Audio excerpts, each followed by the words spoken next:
Very great morning all of you dear student. हम मंत्र कहानी को आगे कंटिन्यू करेंगे। अब तक हमने इस कहानी में पढ़ा कि डॉक्टर चड्ढा गोल्फ खेलने के लिए यानी बाहर खेलने के लिए जा रहे होते हैं। उसी समय वे अपने दरवाजे पर देखते हैं कि दो कहार और उनके पीछे एक बूढ़ा इंसान चले आ रहे हैं। वह देखता है और देखते ही देखते बूढ़ा इंसान उनके पैरों में गिर जाता और कहता है, हुजूर मेरा बेटा बहुत बीमार है, उसे बचा लीजिए। लेकिन चड्ढा साहब कहते हैं कि मैं खेलने के लिए जा रहा हूँ और अभी संध्या का समय हो चुका और संध्या के समय मैं अपने मरीजों को नहीं देखता। फिर वह विलाप करता है और अपनी पगड़ी उनके पैरों में रख देता है। कहता है, हुजूर बहुत दिनों से बीमार है, 6 लड़कों में एक ही लड़का है, इसे बचा लीजिए, मेरे पास ये इकलौता सहारा है। लेकिन डॉक्टर चड्ढा उनकी एक भी नहीं सुनी और अपनी मोटर यानी गाड़ी में बैठते हैं और वहां से चलने की सोचते हैं। तभी उनकी मोटर के पीछे वह बूढ़ा विलाप करता हुआ जाता है। कहता, हुजूर बस एक बार देख लीजिए, एक बार देख लीजिए। फिर वह उसे उज्जड़ देहाती कहकर बोलता है कि ऐसे गांव के गंवार इंसान हर रोज यहाँ आया करते हैं और वह ऐसे ही अपना विलाप रोते हैं और एक ही बात कहते रहते हैं। ऐसा कहकर वह अपनी मोटर को लेकर आगे बढ़ जाता और बूढ़ा उसके पीछे चीख पुकार करता हुआ उसके पीछे पीछे जाता है। आज हम आगे कंटिन्यू करते हैं इस कहानी को, तो देखिए। तो चलिए देखते हैं, मंत्र कहानी आगे स्टार्ट करते हैं। इससे पहले जो बूढ़ा इंसान होता है जिसका नाम भगत है, वो अपने बेटे के लिए डॉक्टर चड्ढा की मोटर के पीछे भागता हुआ विलाप करता है। आगे देखिए। मोटर चली गई, बूढ़ा कई मिनट तक मूर्ति की भांति निश्चल खड़ा रहा।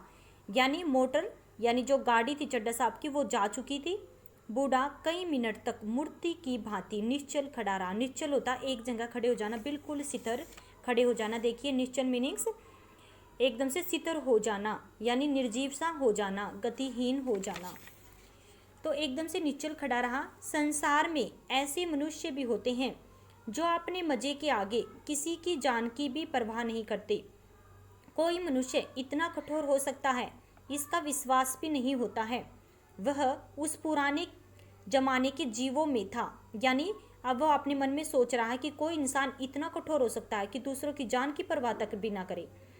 उसे बिल्कुल विश्वास नहीं हो रहा था। वह उन पुराने जमाने के जीवों यानी प्राणियों में था जो लगी हुई आग को बुझाने के लिए, मुर्दों को कंधा देने के लिए, यानी अब उसके विषय में बताया गया उस बूढ़े के विषय में कि उन पुराने जमाने के जीवों में था जो लगी हुई आग को बुझाने, मुर्दों को कंधा देने, किसी के छप्पर को उठाने और किसी कलह की शांति के लिए सदा तैयार रहते थे। कलह होता है लड़ाई झगड़ा। देखिए कलह मीन्स लड़ाई और झगड़ा। यानी वह जो बूढ़ा इंसान था, भगत था, वो कैसा था कि पुराने जीवों में था। जो पुराने जैसे प्राणी होते हैं, जो लोग होते थे, वो क्या करते थे, दूसरों की मतलब कि निस्वार्थ भाव से दूसरों की सेवा करते थे। यदि आग को बुझाने, यदि उनके घर में कोई आग लग जाती थी तो सबसे पहले वही होते थे। मुर्दों को कंधा देने के लिए भी और किसी के छप्पर को उठाने और किसी के लड़ाई झगड़ों को शांत करने के लिए वह बेचारा हमेशा तैयार रहता। जब तक बूढ़े को मोटर दिखाई दी वह खड़ा टकटकी लगाए उस ओर देखता रहा। जब तक उसे मोटर दिखाई दी जब तक वह उसकी तरफ देखता रहा, क्योंकि जो बूढ़ा इंसान था उसको आस थी और पूरा विश्वास था कि डॉक्टर चड्ढा उसके बेटे को ठीक कर देंगे। लेकिन ऐसा नहीं होता है। शायद उसे अब भी डॉक्टर साहब के लौट आने की आशा थी। वह सोच रही थी कि डॉक्टर साहब वापस आ जाएंगे। फिर उसने कहारों को, कहार होते हैं डोली उठाने वाले, कहारों को डोली उठाने को कहा। डोली जिधर से आई थी उधर ही चली गई। चारों ओर से निराश होकर यानी बिल्कुल दुखी होकर डॉक्टर चड्ढा के पास वह बूढ़ा भगत आया था। उनकी बड़ी तारीफ उसने सुनी थी, यानी उनकी बड़ी प्रशंसा उन्होंने सुनी थी। यहाँ से निराश होकर फिर वह किसी दूसरे डॉक्टर के पास न गया। सोच लिया कि किस्मत में लिखा ही नहीं है, क्योंकि वह चाहता, उसको पता था, उसने सुन रखा था, बहुत प्रशंसा सुन रखी थी कि डॉक्टर चड्ढा बहुत अच्छे डॉक्टर हैं। उन्होंने सोचा कि जब डॉक्टर चड्ढा के बेटे ने डॉक्टर चड्ढा ने उनके बेटे को देखने से मना कर दिया है तो दूसरे डॉक्टर के पास जाने से कोई फायदा नहीं। सोच लिया कि किस्मत में लिखा ही नहीं होगा। उसी रात को उसका हंसता खेलता 7 साल का बालक इस संसार से चल बसा। यानी जो उसका बेटा था उसी रात को इस संसार से विदा हो गया। बूढ़े बाप के जीवन का बस एक यही आधार था। इस दीपक के बुझते ही जीवन की अंधेरी रात भाई भाई करने लगी। यानी वह बिल्कुल अकेला हो गया, उसके जीवन में अंधकार छा गया और रात भी बिल्कुल सुनसान और भाई भाई की आवाज़ें उसे आने लगी। फिर क्या होता है, कई साल बीत जाते हैं। डॉक्टर चड्ढा ने खूब यश और धन कमा लिया। अब बहुत साल बीत गए हैं। अब देखिए क्या होता है, जब बहुत ज़्यादा समय बीत गया है, अब आगे क्या होता है कि डॉक्टर चड्ढा ने खूब यश यानी बहुत ही उन्नति, बहुत ही आगे बढ़ चुका था और बहुत सारा धन भी कमाया। उनका हर काम नियम से होता था।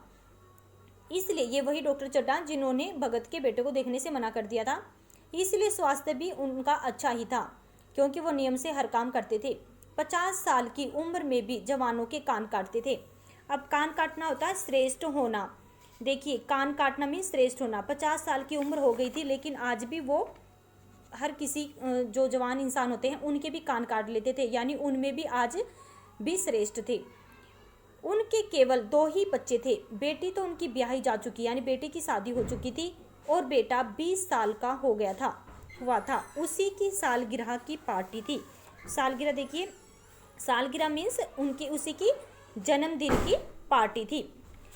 तो उसके जन्मदिन की पार्टी थी। शहर के रईस और कॉलेज के छात्र, यानी शहर के बहुत बड़े बड़े रईस और कॉलेज के छात्र, आगे देखिए, आए हुए थे। जब उनकी सालगिरह की पार्टी रखी गई थी, उनका जो बेटा था, उनकी सालगिरह की पार्टी थी, और कॉलेज के बहुत से बड़े रईस और जो शहर के रईस और कॉलेज के छात्र, यानी उनके जो सहपाठी थे, उनके जो मित्र थे, वो भी उस पार्टी में आए थे। आज के लिए इतना ही, आगे कल करेंगे। धन्यवाद। तो बच्चों, ये कहानी कैसी लगी? अच्छी है ना? आगे कल कंटिन्यू करेंगे। Have a nice day.